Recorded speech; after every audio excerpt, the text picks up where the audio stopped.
함께 할 말씀은 창세기 35장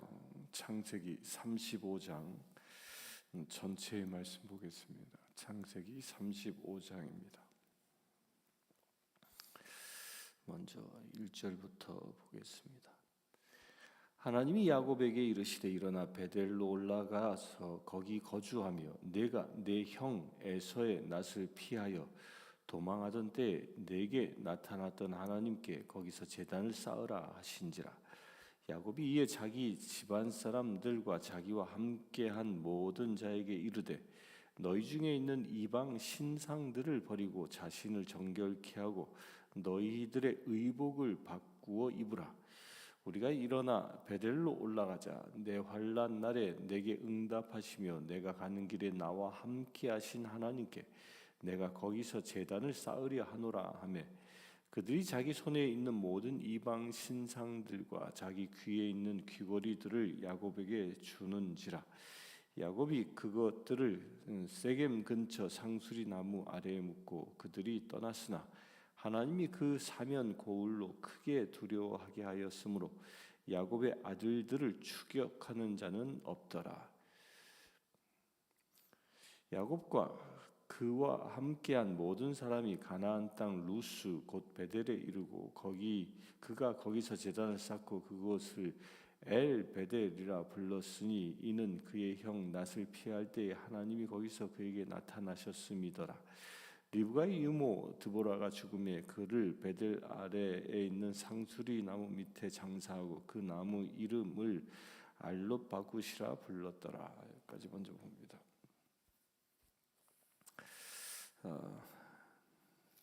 우리는 어저께 이 야곱의 딸 디나가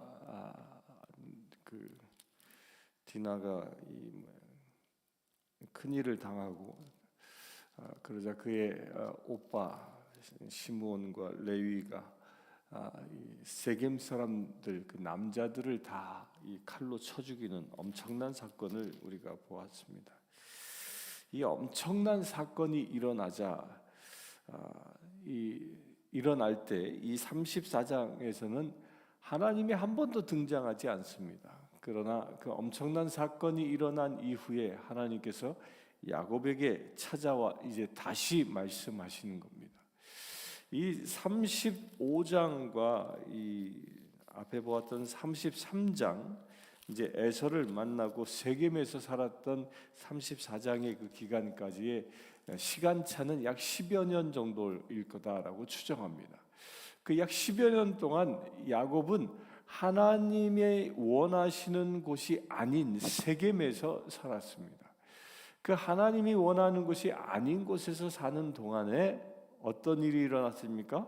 하나님이 그들에게 나타나지 않았습니다. 또한 그들은 세겜에서 엄청난 살육전을 벌이는 아주 끔찍한 일을 저지르고 맙니다. 그리고 나서 약 10여 년이 흐른 후에 이제 더 이상 세겜 땅에서 살 수 없게 되는 그런 지경에 이르르니까 하나님이 야곱을 찾아오시는 겁니다. 그래서 야곱에게 이야기합니다. 야곱이 이삭으로부터 떠날 때 베델에서 하나님이 그를 만나 주셨던 그 베델의 장소를 떠오르게 하고 그곳으로 가라라고 명령하십니다. 근데 그곳으로 향하여 갈 때 이 야곱이 엄청난 변화를 하고 있음을 오늘 말씀에선 보여주고 있습니다. 34장까지는요 시몬과 레위가 그 세겜 사람 남자들을 다 쳐 죽일 때까지도 야곱은 아무런 반응을 하지 않았습니다. 그런데 이제 하나님이 그를 찾아오고 나니까 그에게 어떤 변화가 일어났습니다. 그 변화의 한 증거가 무엇이냐면 너희 중에 있는 이방 신상들을 버리고 자신을 정결케 하고 너희의 의복을 바꾸어 입으라라고 명령합니다. 이제는 내가 세겜은 나의 욕심에 의하여 온 것이지만 이제는 하나님의 말씀에 의하여 내가 살기로 결단했다. 그렇기 때문에 이제는 내 집 안에 모든 우상 신상들을 다 없애야 한다. 그리하여 오직 여호와 하나님만 섬겨야 한다라는 대선포인 겁니다. 그러니까 이때 라헬이 훔쳐왔던 드라빔을 비롯한 모든 우상들을 다 없애버리도록 명령합니다. 그렇게 우상을 없애고 나서 뭐라고 얘기합니까? 자신을 정결케 한다. 그러니까 이것은 물론 육신을 깨끗하게 한다라는 말이기도 하지만 더 중요한 영적인 의미는 무엇입니까? 우상을 다 버리고 내 영을 하나님 앞에 정결케 한다라는 겁니다. 그리고 너희의 의복을 바꿔 입으라라는 이 말은 그 회개를 상징합니다. 그러니까 이스라엘 그 고대 전통에는 회개할 때는 자기 옷을 찢고 새 옷을 입는 그 전통이 그들에게 있었던 겁니다.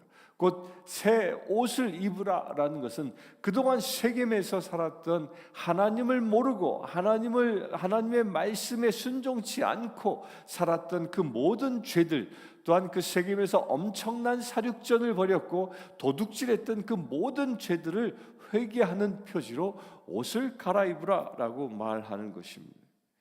그리고 얘기합니다. 이제 내가 가는 길에 나와 함께 하신 하나님께서 내가 거기서 제단을 쌓으려 하노라. 베델에 이제 올라가서 하나님께 제단을 쌓고 이제 하나님의 사람들로, 하나님의 백성으로 우리가 살기를 원한다라고 권면합니다. 그러자 사람들이 이제 신상들과 자기 귀에 있는 귀걸이들을 야곱에게 주는지라. 야곱이 그것들을 세겜 근처 상수리 나무 아래에 묻었다라고 얘기합니다. 여기서 상수리 나무 아래에 묻은 이 사건을 보면 한 가지가 더 추가됨을 봅니다. 야곱이 요구했던 것은 이 이방 신상들을 가져오라고 요구했는데 그 이야기를 들은 야곱의 식구들이 하나를 더 가져옵니다. 그건 뭐예요? 귀걸이를 가져왔다라고 얘기합니다. 그러니까 귀걸이는 이 고대 시대 때에는요, 이 귀걸이는 뭐냐면 이 종들이 했던 겁니다. 그래서 귀에다가 고리를 걸어서 종들을 어디 끌고 갈 때는 여기에다가 이 줄을 엮어가지고 그리고 끌고 가는 종의 상징이었습니다. 그러니까 이 이야기는 뭘까요? 이 이야기는 앞에서 보면 세겜 땅에서 남자들을 다 쳐 죽이고 세겜에 있는 여인네들을 다 끌고 와 종으로 삼았던 겁니다. 그런데 이제 야곱은 그것을 어떻게 해요? 그들을 이제 더 이상 종이 아님을 선언하는 겁니다. 종의 표지를 떼버리는 것이죠. 그래야 이제 야곱과 그의 자녀들과 그의 가솔들은 종과 주인의 신분이 아니라 하나님을 따르는 자의 신분으로 전환됨을 보여주고 있는 것입니다. 그 모든 것들을 다 상수리 나무 아래에 묻고 이제 새 출발을 하게 되어지는데, 이제 여기서 보면 세겜 땅에서 엄청난 살인 도륙을 저질렀지요. 그 도륙을 함으로 인하여 세겜과 그 인근에 있는 도성의 사람들이 어떻게 했겠습니까? 아마도 대분노했을 것입니다. 이스라엘 백성들에 대하여 이 야곱의 이 가솔들에 대한 원망과 분노가 끌어올랐을 것이고, 또한 그 세겜과 인연이 있는 사람들은 복수의 칼날을 갈았을 찜적한데, 그런데 그 하나님께서는 그 모든 주변의 사람들을 어떻게 하십니까? 잠잠케 하십니다. 야곱이 우상 숭배를 내몰고 모든 사람들이 자유인으로 선언하고 나니까 하나님께서 그 주변 세겜 주변에 있는 사람들의 모든 복수심들을 없애버리는 역할을 하고 계십니다. 그래서 얘기를 뭐라고 합니까? 고을 사람들로 크게 두려워하게 하였으므로, 그러니까 인근의 사람들에게 복수심보다 두려운 마음을 더 크게 갖게 만드신 겁니다. 마음을 주장하시는 분이 하나님이신 것이죠. 그래야 야곱의 아들들을 추격하지 못하도록 그들을 발을 묶어버리는 일을 하나님이 하시고 계신 것입니다. 이제 그렇게 떠나고 나서 드디어 베델에 도착합니다. 그 베델에 도착하자마자 제단을 쌓고 그곳을 엘 베델이라 불렀으니, 이 엘 베델이란 말은요, 엘, 베델, 엘이 둘이 있죠. 엘은 하나님을 뜻하고 베델은 집을 뜻합니다. 그러니까 처음에 이 베델이란 말은 야곱이 이삭으로부터 도망갈 때 지어졌던 말이죠. 곧 하나님의 집이다라는 뜻인데 여기 또 엘을 또 붙였습니다. 이건 뭐 하나님의 집에 계신 하나님이란 뜻입니다. 그러니까 이건 무엇을 얘기하는 거예요? 이곳은 하나님이 계신 곳이다라는 그런 대선언을 합니다. 여러분들이 있는 곳에도 하나님이 계신 그런 엘 베델의 그 축복이 있게 되길 바랍니다. 그리고 35장에는 3명의 사람이 죽음이 기록되어집니다. 그 첫 번째 사람이 유모 드보라가 죽게 되고, 또한 이 19절에 보면 라헬이 죽게 되고, 또 29절 마지막 절에 보면 이삭이 죽게 됩니다. 이 세 사람의 죽음이 기록되고 있는데요. 제가 여기서 눈여겨 보고자 하는 것은 이 리브가의 유모 드보라의 죽음입니다. 리브가의 유모 드보라는 리브가의 종이었습니다. 그러니까 리브가의 유모였지만 리브가가 이삭에게 시집 올 때에 종으로 따라왔던 사람입니다. 그 종으로 따라와서 일생을 야곱과 함께 살았던 사람입니다. 그러니까 이 리브가 이 드보라가 등장하는 시기는 성경에는 딱 2절밖에 없습니다. 오늘 읽을 이 말씀과 또 유모도 동행했다라는 24장 59절에 리브가가 떠날 때 그 동행했던 그 종, 거기도 이름도 나오지 않습니다. 그냥 종이라고 표시되어졌습니다. 그렇게 종으로 따라왔던 사람이었음에도 불구하고 야곱과 그가 일생을 함께하면서 죽게 되어지는데, 그 죽었을 때의 표현을 이렇게 합니다. 그의 시신을 상수리 나무 밑에 장사하고 그 나무 이름을 엘론 밧굿이라 불렀다라고 얘기합니다. 엘론 밧굿. 그러니까 엘론 밧굿이라는 이 말은 곡함의 상술이다라는 겁니다. 그러니까 당시에 이 드보라의 죽음을 놓고 그 야곱의 그 식구들이 모두 다 애통했음을 보여주고 있는 겁니다. 그러니까 사람이 그 사람이 어떻게 살았는지는 그 사람이 죽은 그 장례의 자리 가보면 알 수 있다 하지요. 이 드보라가 그런 사람입니다. 드보라는 그의 일생을 모든 사람들을 얼마나 사랑과 큰 마음으로 섬겼는지가 여기서 나타나는 겁니다. 엘론 밧굿, 모든 사람들이 애통해하며 슬퍼한 그런 사람이었다라는 것입니다. 한 사람의 죽음을 모두 같은 마음으로 애통해할 수 있는 것, 이것은 뒤집으면 무엇입니까? 그 사람이 이 드보라라는 사람이 비록 성경엔 이름은 딱 한 번 등장하는 사람일지라도 그는 일생 동안 모든 사람들의 마음을 살 수 있는 그런 선한 삶을 살았던 영향력 있는 여인이었다는 것이죠. 저는 어제 이 말씀을 쭉 묵상하면서 저도 언젠간 죽을 텐데 저의 죽음의 소식을 들은 사람들이 모두 다 엘론 밧굿, 이 밧굿이라는 말, 모든 사람들이 저의 죽음 때문에 애통해할 수 있을까? 아니면 어떤 사람은 뭐 그냥 그저 그렇게, 또 어떤 사람은 또 그 반대의 심정으로 나의 죽음을 대할까 한번 생각해 보았습니다. 이 시간 예배하는 모든 분들은 만약에 여러분들이 어느 순간 주님께 부르심을 받는다면 이 세상에 있는 사람들이 그런 애통해하는 마음, 슬퍼하는 마음, 이별의 슬픔이 큰 그런 삶을 살아갈 수 있게 되길 바랍니다. 9절부터 봅니다.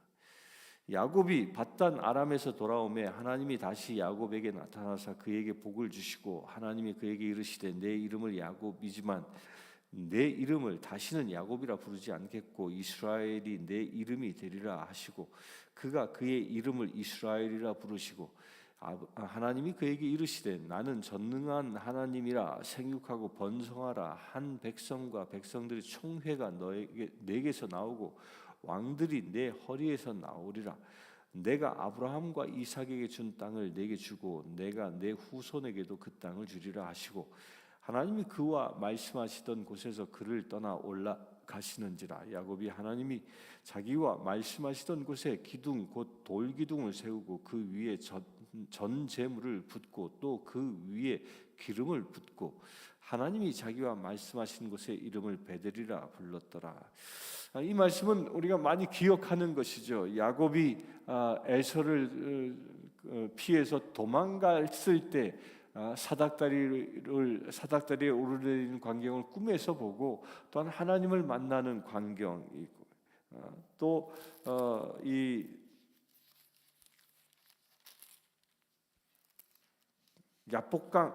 야복강에서 하나님을 대면했을 때 이제 이스라엘이라는 이름을 얻게 되어지는 그 광경입니다. 그동안 약 10여 년, 짧게는 약 10여 년의 시간이 흘렀는데 왜 하나님은 이 야곱에게 와서 다시 이스라엘이라고 얘기하겠습니까? 그동안 이스라엘답게 살지 못한 겁니다. 이스라엘이 뭐예요? 하나님께서 다스리는, 하나님께서 함께 하신다, 뭐 그런 뜻인데 그가 이스라엘답게 살지 않은 삶이었기에 다시 한번 야곱에게 이야기하는 거죠. 너는 이스라엘이다. 이스라엘. 야곱처럼 속이는 자로 그렇게 살아가는 자가 아니라 이스라엘로 하나님의 통치로 하나님의 다스림으로 살아가는 자가 되라고 이름을 다시 한번 상기해 줍니다. 그리고 그에게 축복을 해 주시죠. 백성들이 나올 것이고 민족을 이룰 것이고 왕이 태어날 것이다 라고 축복합니다. 그러자 드디어 야곱은 이제 또다시 그곳에 기둥을 세우고 그곳에 제사를 드리고 예배하고 그것을 다시 벳엘이라는 이름을 지어서 다시 한번 자기 마음에 각오를 되새기는 일을 하고 있습니다. 우리가 하나님을 떠나는 순간이 있습니다. 우리가 하루를 살아가면서도요, 하루 24시간을 살아가면서도 어느 순간 하나님의 말씀을 떠나는 순간이 있을 수 있습니다. 또한 일주일의 삶을 돌이켜보면 어느 순간 하나님을 떠난 삶을 살 수 있습니다. 그럴 때마다 우리는 하나님 앞에 다시 서는 야곱이 하나님 앞에 다시 서서 기둥을 세우고 하나님 앞에 제사 드리고 그것을 베델이라 칭한 것처럼 우리도 다시 내 마음을 하나님 앞에 다시 세우는 작업들을 늘 행할 수 있어야 합니다. 16절 봅니다. 그들이 베델에서 길을 떠나 에브라스에 이르기까지 얼마간 거리를 둔 곳에서 라헬이 해산하게 되어 심히 고생하여 그가 난산할 즈음에 산파가 그에게 이르되 두려워하지 말라. 지금 내가 또 등남하리라 하매 그가 죽게 되어 그 혼이 떠나려 할 때에 아들의 이름을 베노니라 불렀으나 그의 아버지는 그를 베냐민이라 불렀더라. 라헬이 죽음에 에브랏 곧 베들레헴 길에 장사되었고 야곱이 라헬의 묘에 비를 세웠더니 지금까지 라헬의 묘비라 일컫더라. 이스라엘이 다시 길을 떠나 에델 망대를 지나 장막을 쳤더라. 이스라엘이 그 땅에 거주할 때에 르우벤이 가서 그 아버지의 처 빌하와 동침하며 이스라엘이 이를 들었더라. 이제 두 번째 사람이 죽는 것이 나타나죠. 라헬이 죽습니다. 라헬이 죽는 것은 이제 산후 통에 의해서 아이를 낳다가 죽게 됩니다. 베냐민이라는 12지파의 마지막 지파가 여기서 태어납니다. 태어나지만 어떻게 됐습니까? 그는 죽게 되어지고 베들레헴 길에 장사되어졌다라고 얘기합니다. 라헬은 야곱의 사랑을 독차지했던 여인입니다. 야곱의 네 명의 부인 가운데 라헬이 야곱의 사랑을 독차지했습니다. 그러나 그 중에 그 네 명의 여인 중에 제일 먼저 이 세상을 떠나게 됩니다. 그리고 베들레헴 길가에 묻히게 되어지죠. 그러나 야곱의 사랑을 받지 못했던 레아는 어떻게 됩니까? 레아는 나중에 야곱과 더불어 자신들 조상의 묘인 아브라함이 묻혔던 곳, 이삭이 묻혔던 그곳에 함께 묻히는, 그 동굴에 함께 묻히는 자가 되어지죠. 그리고 오늘 말씀에 루벤이 아주 엄청난 죄를 저지릅니다. 아비의 첩과 동침하는 죄를 저질러 이게 나중에는 이제 야곱이 이것을 기억하고 있다가 야곱이 임종 때에 12아들을 불러다 축복하죠. 이때 이 일을 기억하고 루벤을 저주하게 되어지는 그런 계기가 일어납니다. 이어서 말씀 봅니다. 야곱의 아들은 12이라. 레아의 아들들은 야곱의 장자 루벤과 그 다음 시므온과 레위와 유다와 이사갈과 스불론이요. 라헬의 아들들은 요셉과 베냐민이며 라헬의 여종 비라의 아들들은 단과 납달리요. 레아의 여종 실바의 아들들은 갓과 아셀이니 이들은 야곱의 아들들이요. 밧단 아람에서 그에게 낳은 자더라. 이제 쭉 그 12지파의 이름들이 이제 완성되어짐을 보여주고 있습니다. 27절입니다. 야곱이 길르아르바의 마므레로 가서 그의 아버지 이삭에게 이르렀으니 길르아르바는 곧 아브라함과 이삭이 거류하던 헤브론이더라. 이삭의 나이가 810세라. 이삭이 나이가 많고 늙어 기운이 다함에 죽어 자기 열조에게 돌아가니 그의 아들 에서와 야곱이 그를 장사하였더라. 이삭이 드디어 죽습니다. 죽게 되고 열조에게 돌아갔다라고 말합니다. 그 열조에게 돌아갔다. 이 말은 하나님의 나라에 들어갔다라는 그 말이고요. 또한 헤브론이라는 말이 여기에서 해분이라는 말이 나오죠. 그러니까 하나님의 나라에 들어갔음을 이야기합니다. 저는 이 세 사람의 죽음을 보면서 이런 생각을 해보았습니다. 드보라의 죽음은 모든 사람들이 애통해하는, 곧 그가 모든 사람들을 사랑하며 살았던 그 인생을 보여주는 그런 죽음이었고, 또한 라헬은 어떻습니까? 12지파의 마지막을 완성하는 죽음이었고, 또한 이삭은 어떻습니까? 이삭은 헤브론, 곧 하나님의 나라, 영원한 생명의 나라에 들어가는 하나님의 나라의 완성을 보여주는 그런 죽음입니다. 특별히 이삭은 예수 그리스도를 상징하는 인물로 보여집니다. 이삭의 일생을 통하여 예수님이 어떤 분인지 보여주었고, 그 일생을 마치고 이제 돌아갈 때에는 열조에 돌아가는, 그 헤브론 땅에 돌아가는 그런 사역을 보여준 것이죠. 우리도 그와 같이 될 수 있게 되길 바랍니다. 드보라처럼 이 세상에 모든 사람들의 칭송과 모든 사람들에게 사랑을 나눌 수 있는 그런 삶을 살아갈 수 있게 되길 바랍니다. 또한 라헬처럼 이 세상에 하나님의 족속을 완성시키는 그런 사역을 위하여 살아갈 수 있게 되길 바랍니다. 또한 이삭처럼 예수 그리스도를 따르는 삶을 삶으로 인하여 헤브론 곧 하나님의 나라를 완성할 수 있는 저와 여러분들 되길 주의 이름으로 축원합니다. 함께 기도하겠습니다. 주 아버지 하나님,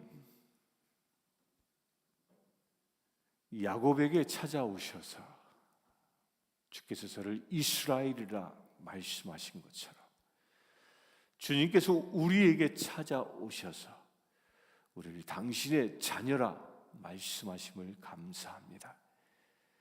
주님이 우리의 삶을 통하여 오직 주님과 동행하는, 주님이 주시는 생명의 열매를 맺는 거룩한 삶이 날마다 이루어지기를 원합니다. 주님, 이 시간 머리 숙여 기도하는 모든 심령들 가운데 야곱처럼 축복하여 주시옵소서. 온전히 주님과 동행하기로 결단하여 모든 우상들을 철폐하고 오직 주의 말씀에 순종하기로 결단한 야곱처럼 우리가 살게 하여 주시옵소서. 또한 드보라처럼 라헬처럼 이삭처럼 주의 말씀에 따라 살아감으로 하늘의 큰 영광 가운데 머무를 수 있는 저희들 되게 하여 주시옵소서. 우리 주 예수 그리스도의 이름으로 기도하옵나이다. 아멘. 우리 교회가 진정 이스라엘 되어지는 역사가 일어날 수 있도록 늘 주님과 동행하며 하나님의 나라의 사명을 충성되게 감당하는 우리 교회 되어질 수 있도록 이 시간 함께 기도하겠습니다. 주 아버지 하나님, 이 시간 우리 성신교회를 축복합니다. 아버지 하나님, 예수 그리스도의 핏값을 주고 사신 주님의 몸된 이 교회를 축복합니다. 주 성령 하나님, 우리 성신교회 가운데 성령 충만함을 더하여 주시옵소서. 우리 교회에 속해 있는 모든 지체들을 이 시간 한 사람 한 사람 저들에게 성령으로 임하여 주시옵소서. 우리의 모든 성도들을 붙잡아 주시옵소서. 말씀을 붙잡아 주시옵소서. 야곱처럼 찾아가 주시옵소서. 온전히 그리하여 우리 모든 성도 또한 우리 교회를 이스라엘이라 명령하여 주시옵소서. 그래 아버지 하나님, 우리 교회가 예배가 살아있는 교회 되어지기를 원합니다. 이 야곱에서 베델에서 하나님께 예배 드린 것처럼 우리가 진정과 신령으로 예배할 수 있는 거룩한 교회 되어지기를 원합니다. 우리 교회에 속해 있는 모든 성도들이 날마다 신령과 진정으로 예배하는 거룩한 교회 되어지기를 원합니다. 그래 아버지 하나님, 내가 거룩하니 너희도 거룩하라 하신 말씀이 우리 교회와 우리 교회 모든 성도들 가운데에 실제가 되어지기를 원합니다. 주님, 기름 부어 주시옵소서. 우리 안에 있었던 우상 숭배를 하는 마음들이 있었습니까? 그 모든 것들이 다 철폐되게 하시고 오직 주님만 따를 수 있는 거룩한 주의 백성들 되어질 수 있도록 아버지 역사하여 주시옵소서. 그래 아버지 하나님,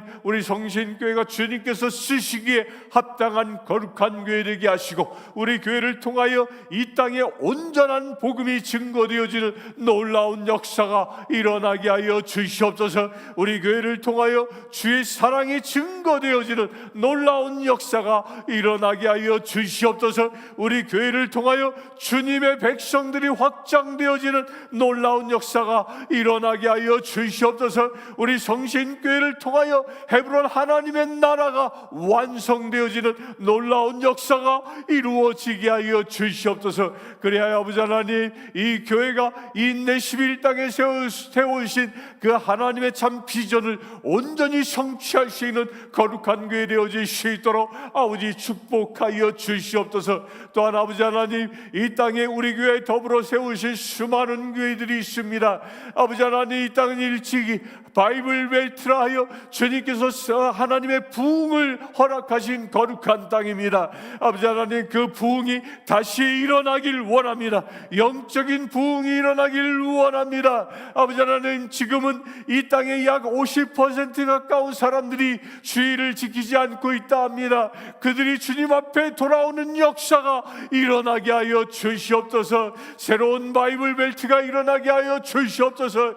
이 땅에 말씀이 부흥하는 놀라운 역사가 새롭게 일어나게 하여 주시옵소서. 또한 이 땅에 오순절의 사건이 새롭게 일어나게 하여 주시옵소서. 모든 교회들이 오직 성령으로 충만케 하시고 말씀으로만 붙잡고 나아갈 수 있는 거룩한 교회들 되어질 수 있도록 아버지 역사하시길 원합니다. 그래 아버지 하나님, 이 땅에 살아가고 있는 모든 이들이 주님 앞에 돌아오는 놀라운 역사가 일어나는, 새로운 부흥이 일어나는, 귀한 축복의 행보가 일어나는 역사가 일어나게 하여 주시옵소서. 그래 아버지 하나님, 이 내시리 새 예루살렘 되게 하시고 하나님의 나라를 마지막 때를 준비하는 거룩한 도성 되어질 수 있도록 아버지 축복하여 주시옵소서. 아버지 하나님, 이 땅을 하나님의 나라 되지 못하도록 방해하는 사단의 권세들이 있습니다. 저 다운타운을 또한 삶의 곳곳에 파고들어 있는 모든 악한 권세들이 주 예수 그리스도의 이름으로 끊어지기를 원합니다. 마약이 떠나가게 하여 주시옵소서. 음란이 떠나가게 하여 주시옵소서. 모든 미움, 헤이트가 떠나가게 나게 하여 주시옵소서. 온전히 주님의 사랑만이 넘쳐나는 거룩한 도성 되게 하여 주시옵소서. 그래야 아버지 하나님, 내 시민이 이 미국 전역에 그리스도의 빛을 발하는 거룩한 도성 되어질 수 있도록 아버지 축복하여 주시옵소서. 우리 주 예수 그리스도의 이름으로 기도하옵나이다. 아멘. 이 시간 육과 영이 병들어 고통받고 있는 이들의 치유와 회복을 위하여 기도하기를 원합니다. 주 아버지 하나님, 육신이 병들어 고통받고 있는 이들을 이 시간 기억합니다. 주님, 육이 병들어 고통받고 있는 한 사람 한 사람마다 예수 그리스도의 피 묻은 손으로 이 시간 안수하여 주시옵소서. 아픈 곳곳을 어루만져 주시옵소서. 그래 온전히 회복되어지는 놀라운 역사가 일어나게 하여 주시옵소서. 주님 축복합니다. 이 시간 나자렛 예수 그리스도의 이름으로 명령하니 육신이 병들어 고통받고 있는 모든 육신들은 치유될지어다. 치유의 영으로 임하여 주시옵소서. 기름 부어 주시옵소서. 또한 우리의 영을 붙잡고 있는 유혹하는 모든 사단마귀 권세들아, 이 시간 나자렛 예수 그리스도의 이름으로 명령하니 모든 묶임들을 끊고 모든 유혹을 떨치고 모든 심령들로부터 떠나갈지어다. 주님 붙잡아 주시옵소서. 육이 해방되게 하시고 영이 자유로워져 온전히 주님의 자녀로 이 땅 가운데 쓰임받을 수 있는 거룩한 새들 되게 하여 주시옵소서. 우리 주 예수 그리스도의 이름으로 기도드리옵나이다. 아멘. 지금 우리 주 예수 그리스도의 은혜와 하나님의 크신 사랑과 성령님의 감화감동 교통 치유하심이 이 시간 이스라엘 된 하나님의 모든 자녀들 위해 지금부터 영원토록 함께 하실지어다.